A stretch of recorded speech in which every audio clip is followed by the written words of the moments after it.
I grew up in a housing commission. It was pretty rough, but that was the environment we grew up in. You know, when you have nothing and you want something, you do what you got to do to get it. By the time I was 21, I owned my own street. 22, nightclub. 23, second nightclub. We had a reputation in jail. I came on as president. We grew to 3 chapters and a lot of members. I got blown up in a car bomb. Seriously injured in a car bomb in Greece. It was remotely activated. The bomb went off. If you're going to play up, don't. Think about your family. They're the ones that suffer. Young soldier of God, steady march. Yo, it's your boy Dave here, and this is the TFS podcast, The Fresh Start. Hope all is well out there. God bless. Brother, could you please introduce yourself and where you're from originally? Oh, man. Jay Malkoun, Lebanese. Born in Lebanon, came out to Australia in 1965 as a 2.5-year-old and grew up in Melbourne, Victoria. Jay Malkoun, brother, it is an absolute pleasure to have you on the show. A lot of people in Melbourne and Australia don't need an introduction to who you are. Thank you for taking the time.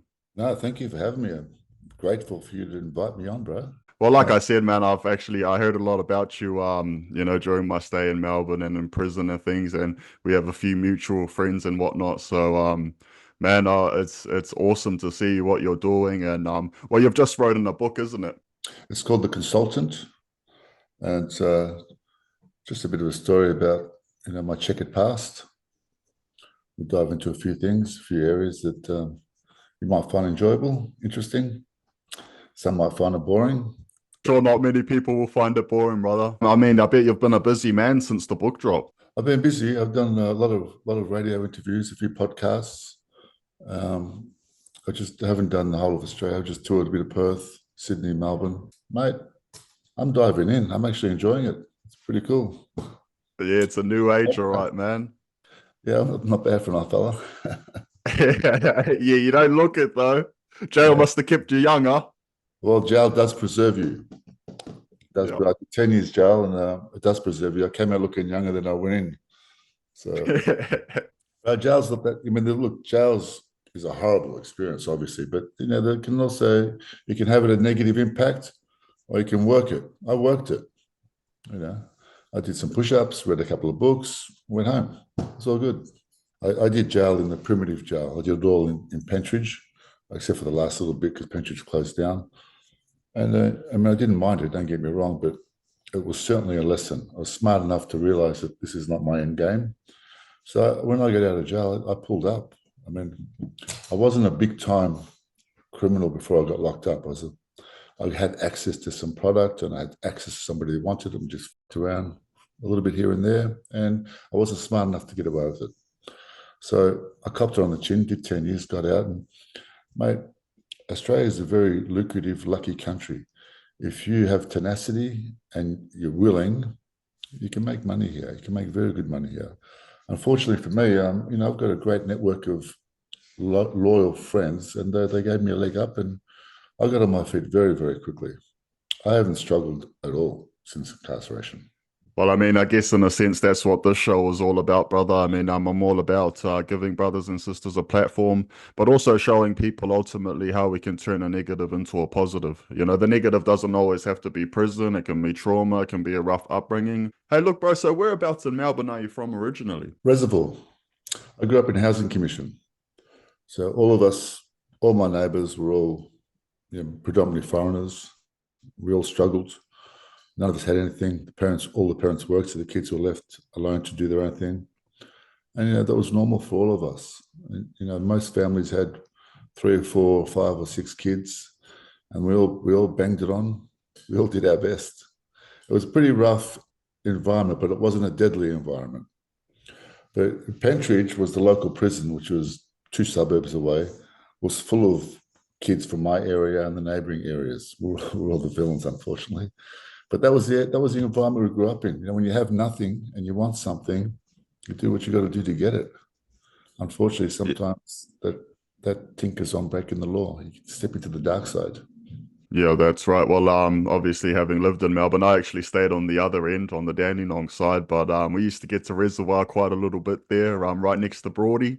Oh yeah. Yeah, we're there because nowadays there are quite a few Pacific Islanders and things in the area. Was it like that back then? Nah, man, it was all Irish, English, Italians, Greeks, a few Arabs, not many. So what was it like? So you're Lebanese, isn't it, brother? Yeah, Lebanese. So what was it like growing up as being from Lebanon and things, especially back in that time? I know the whiteys didn't like the darkies. We were discriminated against often. Look, the thing that stands out most is that these days, these generations are a little bit soft. When I was growing up, all the kids were tough. Some were tougher than others, and some were more capable than others. But for the most part, all the kids were pretty resilient and tough. So growing up back then, I had to fight to get home some days, or avoid. And then when I'd get home, I was confronted by my father, who would stand at the gate waiting for me to come home and make sure that I was intact and hadn't been fighting. If I had, I'd cop it again, bro. I grew up in a very religious Christian household. We had maths every night for an hour. My parents are really devoted to God, and it's trickled down to us a little bit, but not so much because I couldn't really speak the language.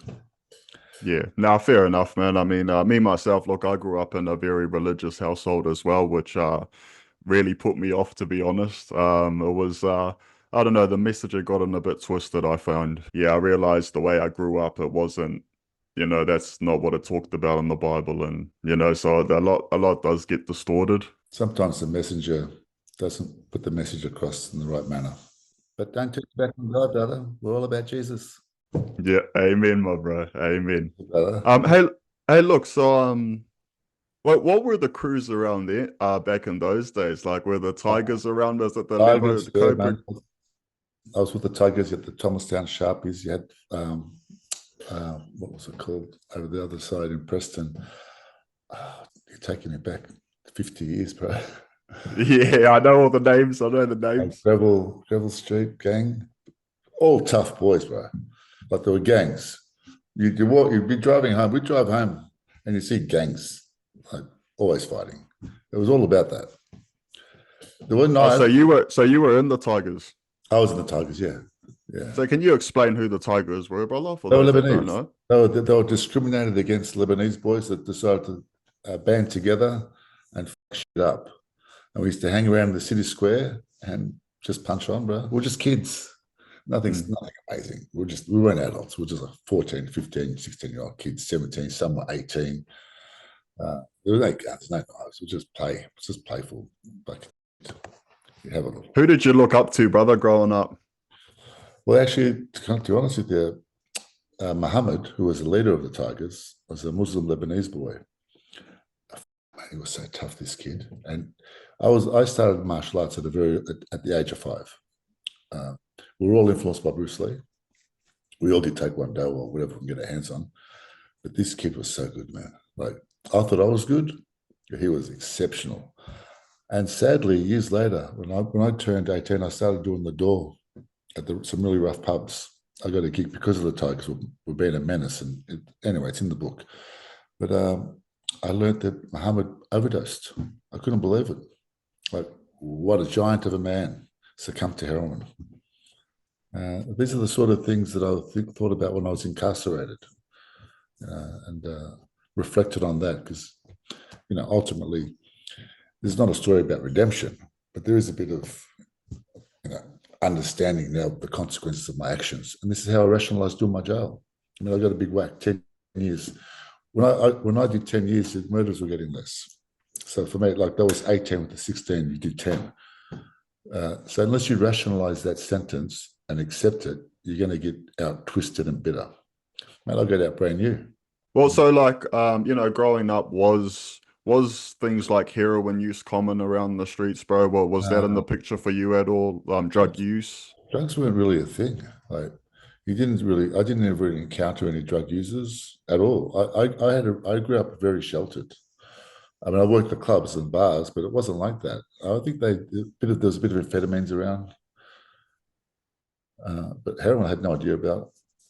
That was just a product that I got my hands on because I was fighting in Hong Kong, and things happened. It's in the book, and ended up with a bit of that from the triads, and did a couple of transactions. Nothing amazing. Called it a day. Left the state, moved to the other side of the country. Stopped I stopped for 2 years, didn't do anything. Bro, there's no use by date. 2 years later, they dragged me back in, got a recording, bang, gone. Oh, true. There's no fucking use by date, bro. You do the crime, there's a possibility you're going to do the time. My logic back then was, you got to get caught in the act. I did some fucked up, stupid shit, thinking I'll just grab it quickly, take off on the bike, like the RZ. They won't catch me, and they didn't. Get rid of it, and I'm done. No, evidence is gone. Doesn't work that way. They get evidence. They find evidence. If you're going to fuck up, just be mindful that it may not end well for you. Probably good opportunity to go for a walk around the block and rethink things. Just go for a walk. Think about it. So I guess what sort of happened for you from there, bro, after leaving school? Well, you got into the bars and that. I pondered around a little bit of part-time work, whatever I could secure. We weren't shy of working. We like to work. We like to save. We didn't spend much. And then just before I turned 18, there was a big incident at the Melbourne Hotel. It was a pretty rough pub with some of the boys. And we all went down there and tooled up and carried on a little bit. And I'm more of a diplomat. So I sorted the situation out, even at that young age, and they offered me a job because the Tigers were a problem back then. And that's how I started doing security. From security, my life changed, really. I started getting a more mature network, started making a proper income, started seeing opportunities and taking them. That's how it was. By the time I was 21, I owned my own street. By the time I was 20, I owned 60 acres of land. 21, I owned my own street. 22, nightclub. 23, second nightclub. At that time, obviously, I know, nowadays, especially, the motorcycle club scene does have quite an influence on the security and stuff like that. Was it like that back then when you were working security and stuff? Were the clubs around at that stage? No, they were like the prominent clubs. They weren't that big. Clubs were never. They weren't accepted so much. They were outcasts. They did their own thing. They mind their business. They were behind their walls. Well, and there weren't many Arabs back in the club scene back then. No, was there? Anglo-Saxons, maybe some Greeks and some Italians, but there was definitely no Arabs. Yeah, clubs were not something that someone like me would gravitate towards. We'd punch on with the bikies, no problem, in the clubs. We'd fuck them up, bro, because all our storemen were fighters. We weren't beer drinkers riding bikes. We were there to bang it on. So that was not an issue. Guns and the things of that nature weren't an issue back then. People weren't getting shot and stabbed. You'd bang it on, and that's it. It's finished. I punched on. I fucked up coppers, off-duty coppers, and never heard anything about it again. Just the way it was back then. Whatever happened on the football field, stayed on the football field. Not an issue. As long as you didn't kill someone or break jaws or break ribs, and it wasn't too hectic. No one really gave a fuck. You had a crack, you won or you lost. Big deal. You get up, dust yourself off, and move on. When did your encounters with the police start? 87. What happened was, the guy that I got the drugs for, he got arrested. He got caught with an ounce. So he decided that it's better for him to give evidence against everyone he knows and avoid doing a couple of years jail than doing his jail. So when he told he lagged Joe. He lagged everybody. When he told the police, they didn't believe him because I didn't exist in the system. Right, so he had to go and buy his own recording device and record people before they would take on the case. So, oh, no way. Then they called it Operation Lucky, but I was away. I was already in Perth by this stage. This happened in my absence. So back then you didn't have mobile phones. So I had the Asians would ring my mother's house to communicate when something was available. And we had a code, and I would use that code to say, no, it's no good right now. So I stopped. I actually stopped, bro. I felt a bit of heat, and I thought, this is enough. So I tapped out. But while I was in Perth, my brother, in his wisdom, took the call. I said, this can't be too hard. I'll have a crack, which he did. Unfortunately, by that stage, the guy was an informer. So he fell into this trap. And then I came back to Melbourne for Christmas, and we had a couple of conversations, a couple of arguments, and I left. But those conversations were enough to incriminate me. So you ended up serving a brick for that? Yeah, but I ended up pleading guilty, bro. They really didn't have much on me. The conversations went like this. he would talk. He was very nervous. I remember it like yesterday. He would talk a bit of gibber, and I'd say, "Mate, what are you fucking high?" He'd say, "No." I said, "What are you talking about, mate? Like, are you on fucking drugs? What's wrong with you, bro? You're not making any sense." I said, "Anyway, listen, deal me out. I'm out." And I went back to Perth. So really, they had nothing on me, but my brother was. They had the machine guns. He was doing transactions. They recorded everything. So the prosecutor offered, or my lawyer, who turned on me, said, if you plead guilty with your brother, we'll give you 8 years and you'll do 5. I said, yeah, he'll take that deal, but I'm going to fight it. They got a call on me. And I said, no, if you don't take the deal, they won't offer it to him. It won't be extended to him. This is only if you plead guilty. Well, yeah, sweet. Of course I'm going to plead guilty to get my brother a reduced sentence. So we pleaded guilty to limited offences with a statement of facts, which was supposed to protect us to make sure we got the right sentence. As soon as we pleaded guilty, my barrister took off and never saw her again. She didn't come to sentencing. She fucked off on us. It was a setup. And I got 18 with a 16. They couldn't convict me. They knew that. So they tricked me. They hanged my brother in front as a carrot. You got 16 on the bottom. Yeah, 16 on the bottom. What a setup, all right. 18 of the 16, they're supposed to give you a 30 sentences remissions, keep you in the parole system. They gave me 2 years, which was good in the end. So you ended up going straight to Pentridge, was it? Pentridge, mate. Pentridge was good. So were you like remanded in custody, or were you remanded in sentenced in? Pentridge. You got remanded. 2 years, and then you got a year across the other side of Pentridge, which is the sentencing section. And we're there for another 5 years.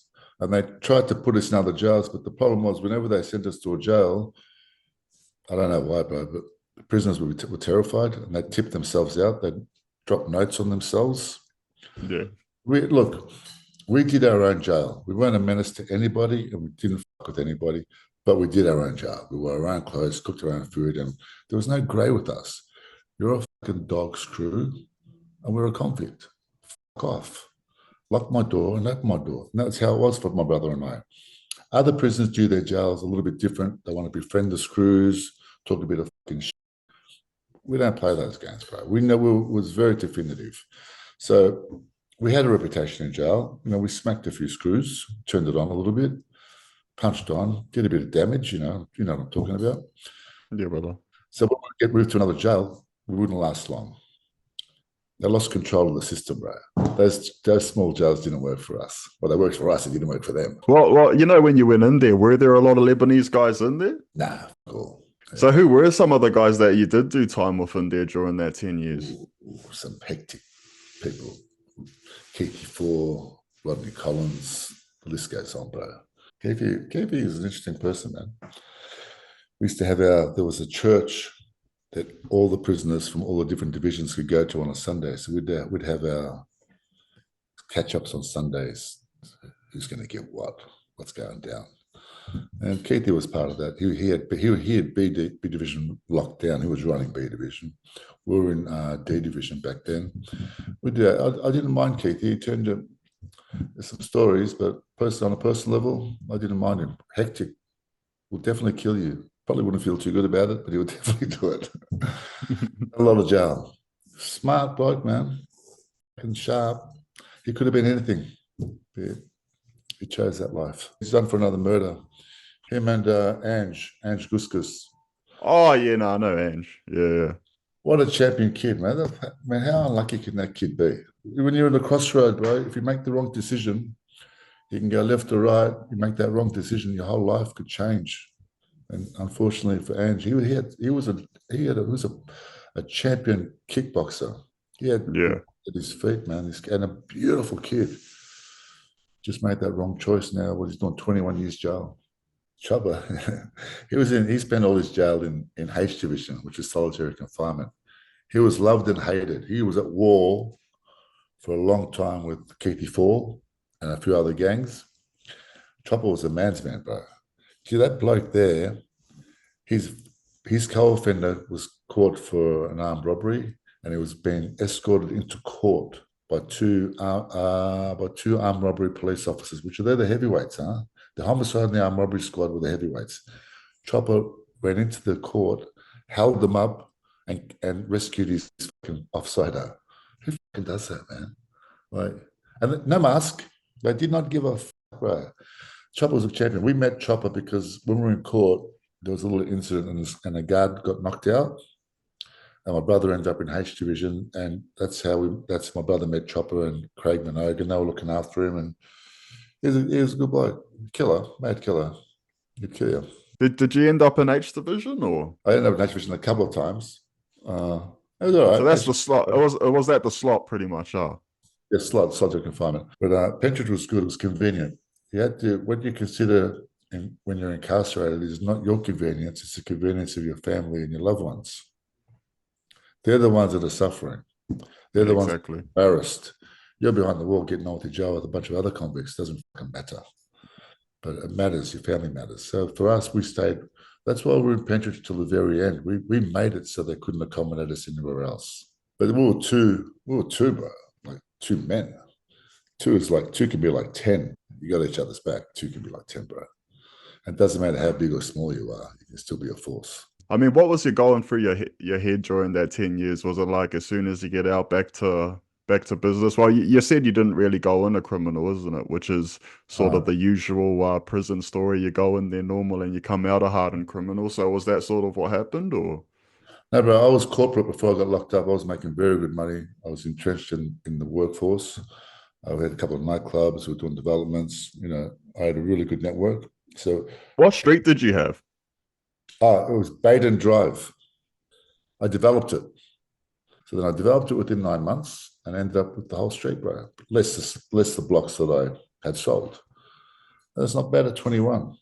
Yeah, it's not bad, all right. Uneducated, just ambitious and driven, looking for opportunities. I mean, I spent a lot of time with the pen and paper doing little math numbers, trying to work out how I'm going to do it.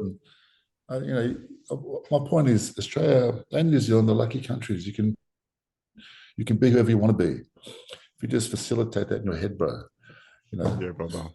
You can do whatever you want to do. Just have that drive, see it, feel it, become it. Yeah, so like you said, so before you went into jail, you were a corporate man, you were heavily involved in the workforce. What was your thinking during that 10 years and what did you picture for yourself getting out? But during jail, you didn't really get much time to think about your future. You had to think about the day. Pentridge had 3,000 prisoners and a lot of hectic was going on. There's about 3 or 4 divisions all within the same wall. On the weekends, like 2 or 3 guards and probably 400 prisoners, 500 prisoners all mixed together. Out of that 400 or 500, there's a lot of vendettas going on. Shivs, I had a cachet, mate. There was a metal shop. My brother used to make them daily. I had like 12 shivs stuked around the place. It'd start with a big block of steel, turn into a nice sharp knife, so heavy that you just drop it on a finger and it'll take it. So weapons were available. There was a wall. Kids would stand outside the wall with the tennis ball, fill it up with whatever you want, bang it with the tennis racket, and it comes over the wall. You know where it is. You go and pick it up. Like everything was accessible. I had fry pans, microwaves, refrigerators, my own clothes. And that's what year did they shut it down? Oh, it would be, I got out in 98, so it would have been 96. I was on the last bus. Where'd they take you to Barwon? No, I did Barwon for a minute. I got tipped out of there as well. I took a ship into Barwon. Did you go to Barwon? Yeah. I got a ship from Pentridge into Barwon with me because I was banging on back then to get the store. I put property. I put the box on the bench, walked through the metal detector and picked it up and off I went, both sides. As soon as I got in my cell, pulled it straight out. I was tooled up immediately. Like I said, man, what was your plans getting out? I've got the attitude that I can do anything, bro. I'm dynamic. If I see an opportunity, I'll jump on it. I've got this personality where I'll do a little bit more than a normal person to achieve what I want. But at the same time, I won't bring harm to anyone intentionally or take something that doesn't belong to me. I'm not a fuckwit. So my whole point is I was just driven, bro. I had opportunities immediately. When I got out, I was so lucky. There's a company, I forget the name of it, they locate dormant companies that have assets in them that they've been dormant for years. This company I had was dormant for 10 years. I didn't even know it existed. I thought the prosecutors took it. I got a call within weeks of getting out saying, "Oh, you know, you're the director of this company." I said, "Yeah." I said, "Well, there's $180,000 in the account. Would you like us to retrieve it for you?" Yeah, fuck yeah. I had money as soon as I got out, bro. I had a small money instantly from my family, but within weeks, I had like nearly 200 grand. So from there, another friend of mine in Perth called Charlie Giglia, him and Jack Regal had secured the tour of Andre Bocelli, Mutti, the conductor, and Tetra alla Scala, the Italian ballet, to tour Australia. But before they would commit to a contract, the management team wanted to come and visit the hotels and the venues because Andre's blind. And they needed 80 grand. They said, "Will you tip in the 80 grand?" I said, "Yeah, I own a third of the concert, but the tour, but there was no guarantee." So there was a risk they were still weren't going to sign. But I trusted Charlie and I gave him the 80 grand and that turned into a few $100,000. So just things like that just keep rolling on, bro. There's opportunities everywhere. You know, you have a good, positive attitude, things happen, man. You're driven, things happen. You want that house, just think about it, you'll get it. You want that car, keep thinking about it, you'll get it. You want that girl, don't upset her, you'll get her. Sorry, just to backtrack a little bit. Were you locked up with like Machine Gun Charlie in there? Yeah, but it's I'm banging on with Charlie. We used to spar all the time. He was still sparring when I was there, man. So yeah, He's a machine, bro. That's why they call him Machine Gun Charlie. But I feel sorry for Charlie. Well, he got a big whack too for just a little bit of smack that he got done with. He got double digits for that. I think it was his third time around. What about Julian Knight in there? Were you even there with him? He was in my division. Minded his own business. He was friends with Minogue, Craig Minogue. Yeah, the bomber. Yeah, but Paul minded his own. He was always tooled up. And I've seen a couple of times people go and have a crack at him. They walk over, have a crack. He'd have his hands in his pockets. And he's waiting for him to get close. He'd just pull out his shiv and they'd come back off. He's a very willing kid. Military trained, psychopath. Very, very quiet.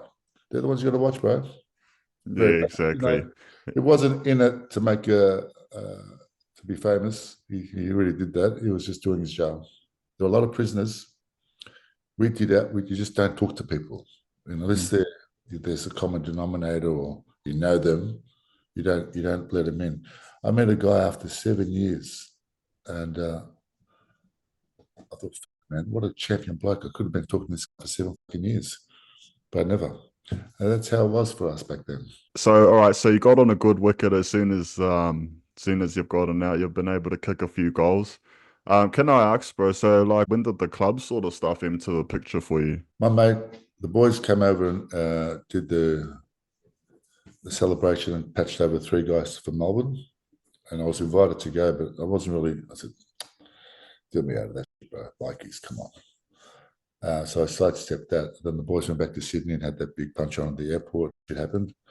But my mate that took over the club or that started the club in Melbourne, he had the club for a year and he would have issues with other clubs. And he didn't have that reputation or the capacity to dissolve them. So he'd call on me. I know everybody. It wasn't a bridge up situation. It was more of a let's have a chat. And I helped him a lot. And then he had his sergeant, well, soon to be sergeant, he rang me. He goes, "Oh, he's going to go have a meeting with Toby, the Banditos." I said, "Oh, yeah." I said, "Do you want me to go along with him? I like this guy." He goes, "No, I'm going to send the Como." There was a couple of them. Oh, that didn't work out well, bro. The sergeant got his jaw broken and the Como did nothing. So he got summoned to Sydney. The president got summoned to Sydney and he shit himself. And he asked me to go along with him. I've known this all my life. I said, "Yeah, I'll get with you, man. No problem." I didn't know the guys. And I met them. I was taken back by their attitude. But the Sydney fellas were proper and gentlemen. And the love. Yeah, like I can't describe it. What I'd experienced with these boys is like, who wouldn't want to be part of that? So I got to know them and they invited me on. I didn't come on because of the Melbourne boys. I came on because of the Sydney boys. And I became sergeant immediately. And then what happened was Richard, who was in the Finks, he'd opened up a clubhouse next to where my guys had a clubhouse, which was a garage right next door to a transvestite massage parlor. Right? Like, good luck explaining that to the boys in Sydney. But anyway, that's no one even knew it existed. A year later. So Richie opened up, he grabbed the shed next to that, and I found out about it just as I jumped on. So I rang Richie. I said, mate, we're already here, bro. Because I'm here as well. Anyway, we worked it out. So a week later, we worked it out. I got the shed. Richard, we gave him back his money, his deposit. He just moved down to Port Melbourne, which was better for him anyway. Right? I mean, you could see that we were in the right because we were already there, like literally 2 corners away. So it wasn't a situation where there was a standoff. It was like, we just worked it out. Rich is a friend of mine, and he'll always be a friend of mine. Right? Anyway, so the following week, the national president came, and my president didn't tell him about the shed that we got. He just took him to the garage. So I got the sheds, as you would, because it's a huge accomplishment, mate. It doesn't know how it was acquired. The point is, we've got the clubhouse, right? So I got the through the Italian. I said, mate, get me out of this. This is like kindergarten. And they decided that they preferred to go with me than him. So he got the arse and I got the presidency job. It took me 2 weeks to get the presidents. So, I mean, prior to that, just to backtrack a little bit. So when you got out of jail, how much had the scene changed? Some crews had stepped up after 10 years. What I'd noticed, what stood out most to me is that they had not much changed. People hadn't really achieved much in that 10 years. They felt like they were in the same clothes, driving the same cars and just not really doing much at all. For me, that empowered me even more because, I'd achieved so much more mentally and physically. I came out of a machine. All I did was train all day and read. Like, good luck trying to get it over me. You had no hope. So what? So you ended up becoming the state president of the Comancheros, was it? Yep. I came on when I jumped on. There was 3 members. I came on as president, so there were still 3 members because we tipped one. And then I brought 8 of my boys in, and it was fantastic. All my guys were formidable. None of them were bikey background. Some of them couldn't ride, but we taught them, and we just had fun. And we weren't in it for. Everyone thinks a bikie is a criminal. It's not the case, mate. They're so misunderstood. Like, seriously. Yeah. Oh, you're a bikie, you must be a drug dealer. Please give me a break. But I mean, obviously some people play up, but they play up in all walks of life. You don't have to be a bikie to be a naughty. Yeah. But all my guys were cool, man. They all worked, they had families, and they could barely afford enough time we couldn't even ride monthly or weekendly because they were committed to their families and their work. But we caught up when we could, and we enjoyed it. And then it grew really, really quick. We grew to 3 chapters and a lot of members in 2 years. Some members in some clubs of power take advantage of other members, take the piss a little bit. And, when you're in a bike club, you do have to succumb to the rules. And if someone in the hierarchy asks you to do something or insists on you doing something, like, there's a consequence if you don't do it. You would know that. So there are some piss takers in clubs, but commos aren't like that. I'll tell you, the thing with the commos is that I noticed, if I personally had a problem, it was up to me to sort that problem out. It wasn't up to me to get the commos to sort it out or to go and get 5 commos to come and support me while I go and sort it out. They didn't roll like that. I mean, if it was a club-related issue, it's all in. But if it's not club-related, God, mate, go sort your own problems out. So, okay, so then you guys expanded quite quickly over the 2 years into 3 chapters there in Melbourne. I guess what sort of happened for you from there? I was in the papers a lot. I was getting a lot of media attention, and it was starting to affect my personal life. My children were being ostracized. My ex-wife was being, isolated from school events, and the kids weren't getting invited to birthday parties, and it was starting to affect my wife and my children. So okay. Oh, so they really were putting you all over the media at this time. All the time, bro. Anything that happened, totally nothing to do with me. They put my picture, my name, and then you'd read the article. If you could be bothered reading the article, you'd realize it had nothing to do with me. But it did a lot of damage. So the other mums were rallying the school to throw my kids out of the school. No way. Yeah, bro. And before I even discovered that, I'd already planned a retirement. I've been speaking to the National about retiring. My right-hand guy, he was ready to step up. He wanted to step up. He was a lot younger, a lot more dynamic, and the club had grown to such a degree that it needed a lot more energy. I wasn't prepared to give it any more commitment that I had. So I was trying to move on. I had fun for a couple of years. And so I thought, this, I'm going to hit the road, go to Dubai for a couple of years, let things settle down, and then give my kids some normality. And that didn't work out too well. I should have just stayed here, mate. Honestly, I was killing it. Killing it. Went from hero to zero. Oh, no Spent my way. life savings, sustaining myself for 2 years. You know, bad decision, that one. What made you choose Dubai? Well, I work. I was looking after a couple of lads in the mining company. I actually work. I was on a really good drink. I'd get paid all expenses. I was making over $1 million a year. So we had a base in Dubai. So we had a big villa there, and they'd fly me all around the world. I was just protecting a couple of people, keeping brokers and such in line, and making sure things were sweet. Doing some logistic work. We had some big events on, going to Somalia. They had rigs everywhere. So Dubai was our base. I stepped away before I went to Dubai. I retired. So I handed down the presidency to my next guy. He took over, and I told him, I'm not coming back for 2 years, bro. This is me.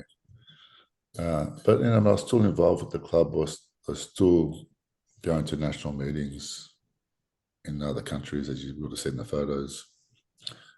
And I've got some very good friends in the club, and we still communicate, obviously. But retired, man.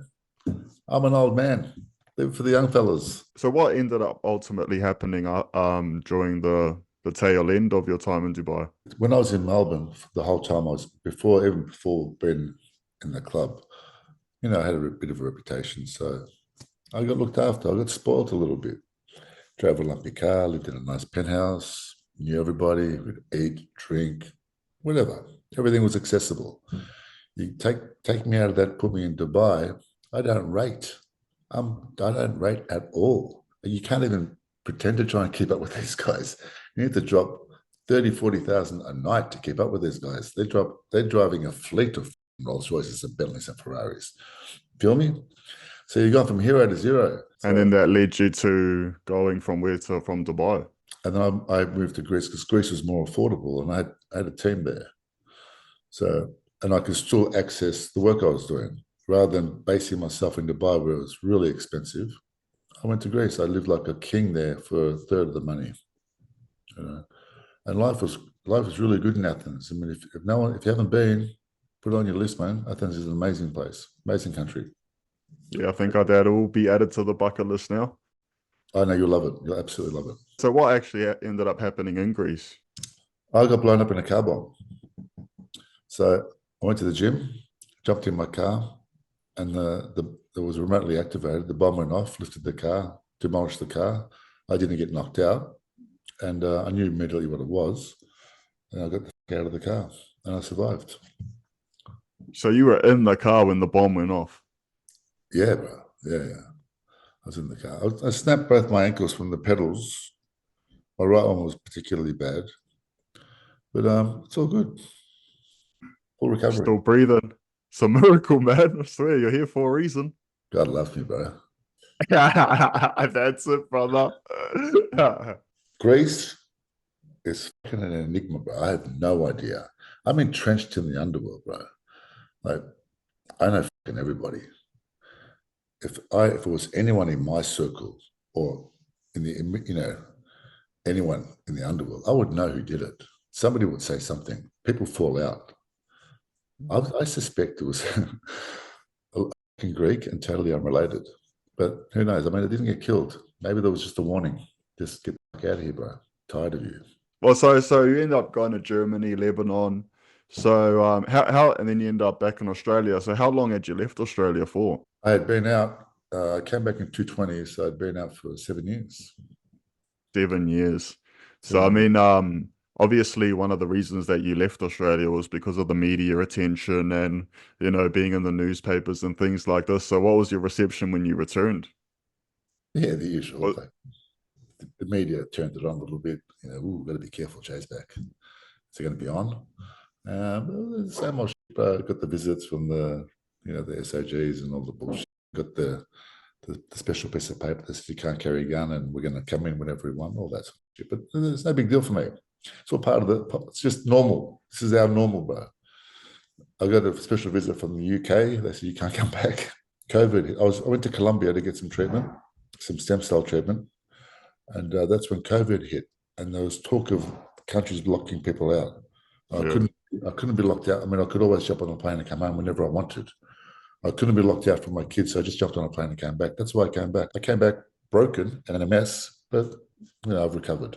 Like, so coming back to Australia, when did the thought start coming to write a book, or had you already started before that point? Or when I was in Greece in hospital, a good friend of mine I was incarcerated with, is an author. He came to see me from, I think it was in the UK at this time, and he said, Jay, you got to be careful because all these journalists in Victoria and Sydney write books on behalf of other people. So I'm going to register your name so they cannot do that. And we started some dialogue, and he encouraged me to write it. And I thought, yeah, let's have a crack. So I had to control my narrative. My kids now at that age where they Google me all the time and they see what the Herald Sun and the newspapers write, and it's all negative. So I just wanted to give them a bit of truth. That's all. Well, it's not all that bad. I'm not that bad. So when did you actually drop the book, brother? They've had the book for a long time. Yeah. It went through 5 rounds of editing. They didn't want to release it until now because of Father's Day. It's like a Father's Day book, apparently. Dads like to read crime, and it's a good selling point. So it's released now for, I think, 2 weeks. It's selling out. 2 weeks. Complaints you can't get the fucking thing. It's sold out. It's on the bestseller. Far out. It's done very, very well. And mate, I'm stunned. No negative. I mean, I'm sure they're just saying because they're talking to me. Man, that's really good. But I've had no negative comments yet, so it's good. It's getting momentum, bro. Yeah, 100%. You need to try and get here to New Zealand, man. I'm sure you'll sell out a haul. Bro, I'd love to go to New Zealand. I love New Zealand. You guys. Yeah, you'd love it here. So, like, what is the future looking like at the moment? Future always looks good, bro. Yeah, that's it. It's very bright. Now, things are good, man. Things have always been good. Even in incarceration, things are good. It's all a state of mind. Just make the best of a situation. I'm very ambitious. I'm doing very well, and I'll continue to do well. So there's money everywhere, mate. You just got to tap into it. Well, look, man, I mean, from there, brother, I mean, we're coming to the end here. So, bro, it's been an absolute privilege having you on the show. Well, how can I ask, how did the name for the book come about? You probably explained it in the book, but when I was working for these corporates, they had their little issues. I was making big money, bro, like stupid money, because it was a public company. When they needed to see me or talk about me, they would never use my name because they had to say arm's length, because everything's bugged. You can't have someone like myself, an ex-convict, heroin dealer, and thug, associated with a public company. Things don't go well. So they always say, oh, can you get the consultant to meet me in Dubai, or can you get the consultant to come to Cape Town? So they started this consultant shit. And whenever I'd have to invoice them for the money, I'd say, consultancy as requested. That was my invoice. No other details, and there's like 300 grand, 200 grand, whatever. So that's how the name came about. So when I was writing the book, I just used it as a working title. That wasn't definitive for me. I mean, not really that into it, to be honest with you. But the publishers like it, and they made the call, and there it is. Well, like I said, fams, I'll be leaving the link in the description and in the comments. Definitely go get that book. If you've got any loved ones in jail, definitely get that and go send it through them. I know that the boys inside always love a good read. Hey, look, bro, do you got any messages for any viewers out there before we wrap this up, brother? Yeah, bro. If you're going to play up, don't. It doesn't end well most of the time. Go for a walk around the block, bro. Have a think about it. There's always options. Think about your family. They're the ones that suffer. Outside of that, good luck to everybody. Look, enjoy the rest of your day, my man. And God bless, my bro. Thank you for having me.